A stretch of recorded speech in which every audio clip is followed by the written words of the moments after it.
Hey, you know you just can't drill your way into being an elite DB, right? You do know that, right? Well, if you didn't, today I'm going to explain to you why on DB Tip Clips.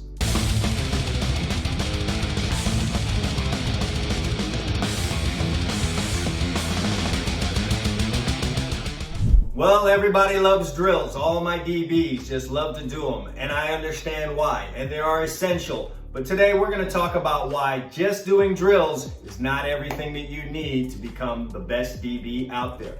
But before we do that, you guys do me a favor, hit the subscribe button and hit the bell so you're notified the next time I put out a great DB video like this one. Well, let's get into today's topic. Listen, there are hundreds of thousands of guys online, on Instagram, running all kinds of drills. They go from completely normal to the absolute absurd. And all of them are pretty much designed to make you feel like just doing these drills is all that you need to become the elite defensive back that you've ever dreamed of being. And I'm here to tell you, as someone who's played, coached, and is now training, drills are only part of the equation. There's a whole lot more that goes into being an outstanding defensive back than just dragging out the ladder at the park, laying down the cones, and running around them for 30, 45 minutes, or even an hour. If it were just that easy, there'd be more elite DBs out there. And that would mean more competition for you. So what's gonna be your edge? What's that thing that you do that makes you better than a guy that just wants to drill all the time?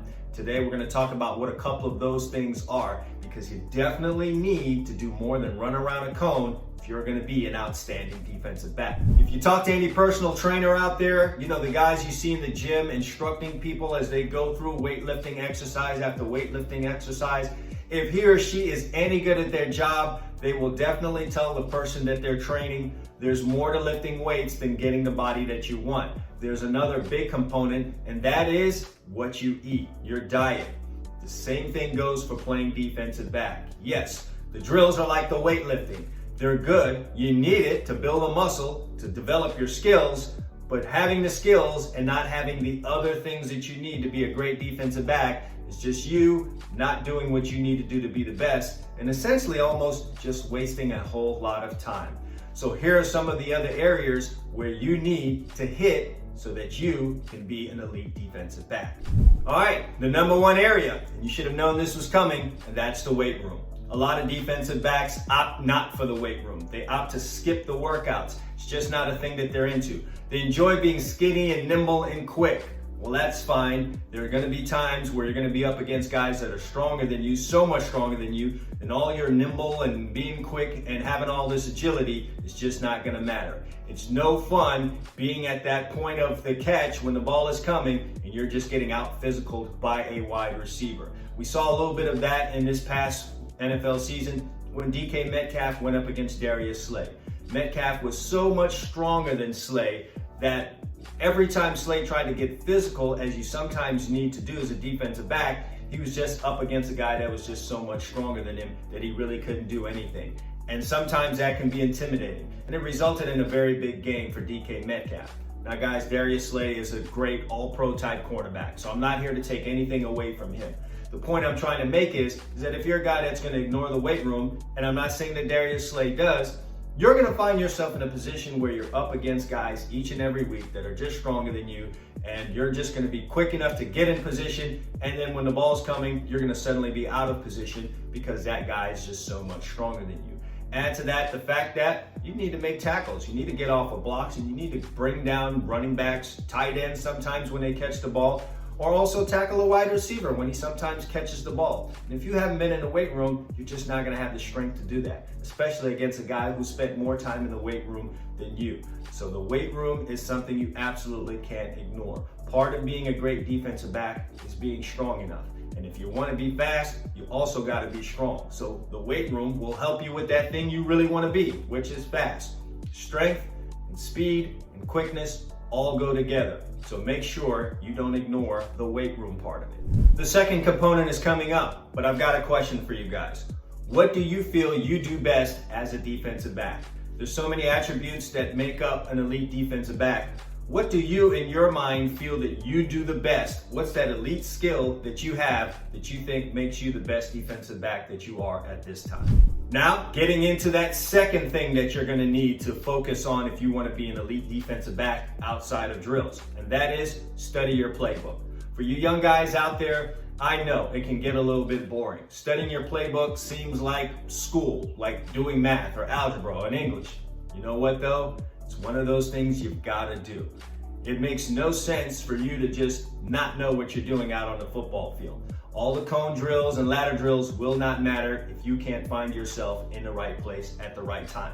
And that has more to do with your brain than any of the drills that you are doing out there on the field. The second thing is this. Guys will say they've studied a playbook, and for them that means, well, I know exactly what it is I'm supposed to do out on the football field. Well, I've got news for you. Football is the ultimate team game. And if you're going to be the best at what you're doing, you also need to know what the guys around you are doing. If you're not sure about what the guy next to you is doing, you can somehow get tricked into thinking you need to do his job, even when you're sure what your job is supposed to be.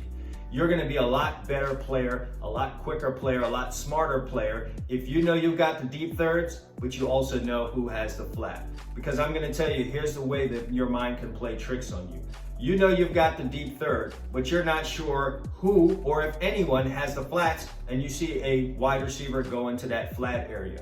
Your mind can play tricks on you if you don't know who belongs there and make you stop and go attack a ball that is going in that area simply because the quarterback looked there.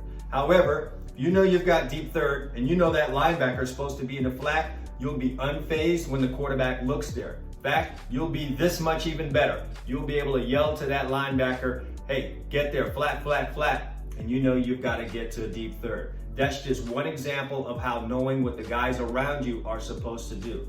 Even when you're playing man-to-man, knowing where your help is. Just because a coverage is man doesn't always mean that you've got that guy by yourself all over the field.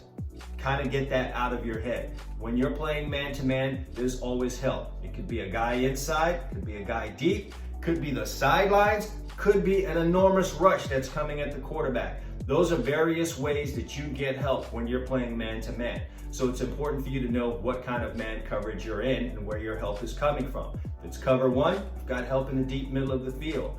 If it's cover zero, you know there's going to be a massive rush coming at that quarterback and he's got to get it out fast. And based on the receiver split, the sideline can be your friend. That'll be your help because a ball caught out of bounds is not a ball caught. So studying your playbook in detail and knowing what everyone else around you has is going to make you that much of a better player within your defense. And that means more pass breakups, more fumbles caused, more interceptions. You're just an overall better player. And finally, number 3, knowing your opponent. Have you ever seen that kind of player that just always seems to be around the football? He always seems to know what the other team is about to do, and there he is jumping right in the middle of it to mess it up? Well, that player is a guy who studies his opponent and knows exactly what the other team is going to do. He basically knows their plays as well as they do. That's what you should strive for. Follow a team's tendencies. Study the film each and every week. Study the film ahead of time. Right now, I'm making this video during the off season. If you already know who your opponents are going to be in this upcoming season, spend a little bit of time each week studying them in advance so that you have a lot of things already automatic in your head about what it is that team likes to do. And you know what? The more you watch football, the more you watch your opponent, the more you are just going to have a general understanding of what they do, and you won't even have to think about it.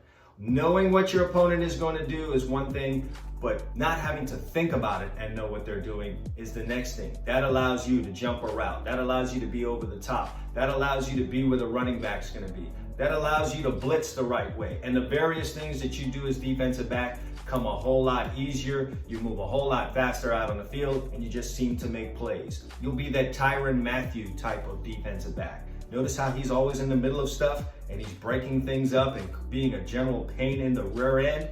That's because on top of knowing his playbook, he really knows the opponent.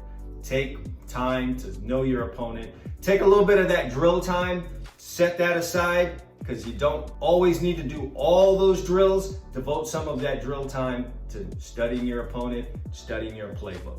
And that's it, guys. Drills are important, but it's not just all about drills. I certainly don't want to discourage you from doing drills. You absolutely have to do them.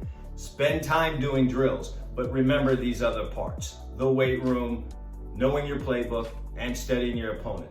All of those things going to you being the great defensive back. And I'd hate to see all that drill work going to waste. I've seen guys that were very elite movers. They were fast, they could change direction, but they just weren't smart about the game, and so it didn't work out for them. And I want to avoid a situation where you feel like you're quick and you're fast, and you're a great athlete, and you're not playing, and you think it's all about the coach hating on you. He just doesn't like you. Well, what would be the reason for that? The coach wants to win too. He's going to play the guys that he thinks are going to help him do that.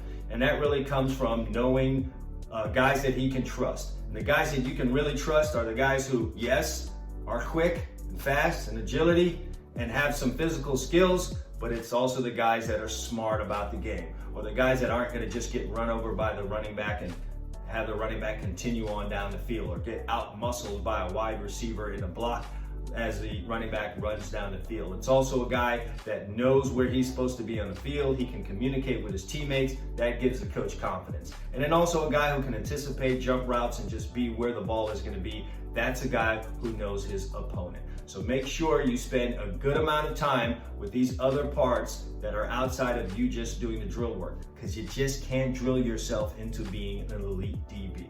All right, hope you guys enjoyed this video. If you did, please go ahead and like the video, share the video, and once again, I really do want to hear about what you think is your strongest part of your DB game. What is it that you do the best? I want to hear from you guys out there, so go ahead and leave that comment and let me know what it is that you do. All right, I appreciate you guys listening to the video, and again, feel free to subscribe so that you are notified the next time I have a great video like this one. Finally, if you guys are looking for advanced tips, tricks, drills, coverage study, and just general knowledge on playing defensive back and getting to that elite level, I will encourage you to join the All Eyes DB Camp members area. Check out the link in the description. It'll take you there. Over 100 plus videos on advanced topics and things that you're going to need to reach that upper level. All right.